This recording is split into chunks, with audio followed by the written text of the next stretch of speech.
So a couple things you're going to want to change your oil is a couple ramps. You can get them used relatively cheap. I got these for 20 bucks. Shop dog's good to have around. They're good entertainment. Also, you're going to need some sockets. I'll show you the specific size sockets as we get to them.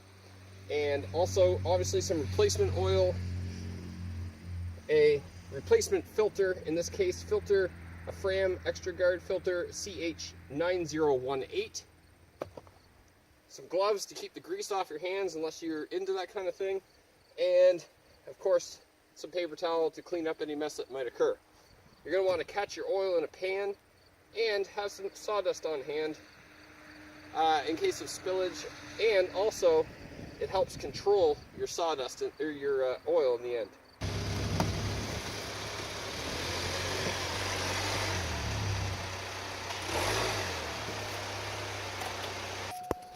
On the driver's side, there's a little switch to open the hood. We'll go ahead and pull that. The lid pop, we can go ahead and push the little lever underneath to the left and lift up our hood.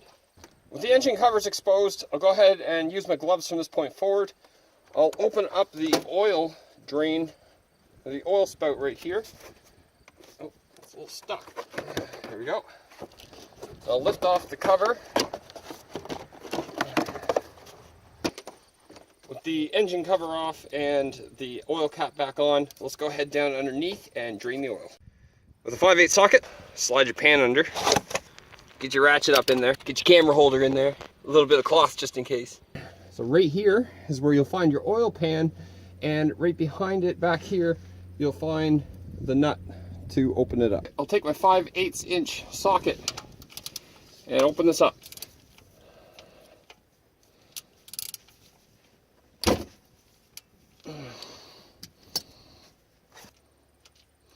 I try and get it to the last turn so that I can just pull it out and get out of the way. So let that drain out.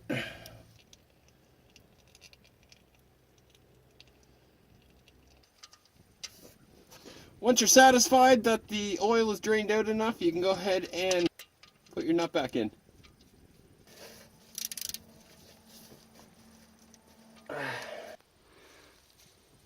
With a 1 1/4 socket and an extension, we're going to go ahead and pull off the cap and the cylinder holding the filter.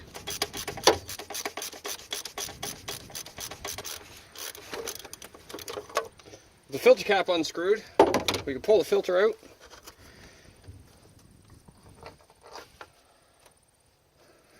And she's a little dirty and used. Let's go ahead and replace that. Using your favorite handy dandy, let's go ahead and get the old filter off here, or the old gasket off.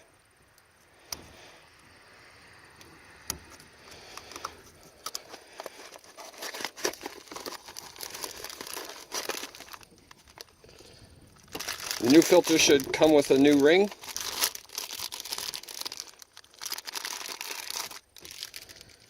We'll go ahead and place that on.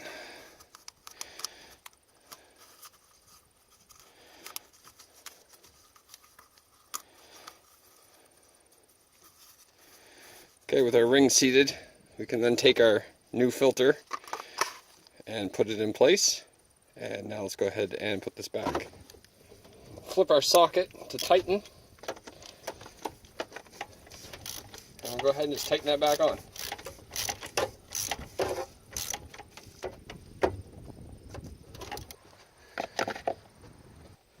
For my engine, I always use 5W30, this Quaker State stuff, and it's just because they basically say to use the same oil all the time. It's better for your engine that way. So stick with whatever you're using, and I usually chuck in this 1.32 gallon or 5 liters of oil.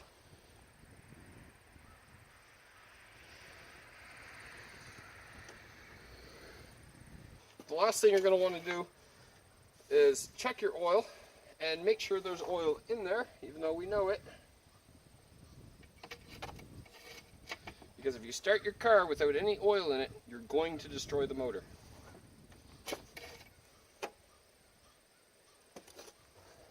So there we can see there's lots of oil in there. We'll go ahead and check to make sure there's no leaks around the cap and that there's no leaks around the oil filter. Well, there you have it. We went and replaced the engine cover and put the lid back on, the cap back on for the oil. Double checked our nut down below, or triple checked I guess, for the oil pan, and also checked to make sure that everything was seated well with our filter. The next step to do is to take this off the ramps and let it sit for a few minutes, a minute or so, and then we'll start the car up, we'll let it run, and then we'll turn it off and let it sit for another little bit, and then we'll check the oil. What that does is allows the oil to settle and get placed into the engine and fill up all those little spots, and then we can check our oil level and add some if needed.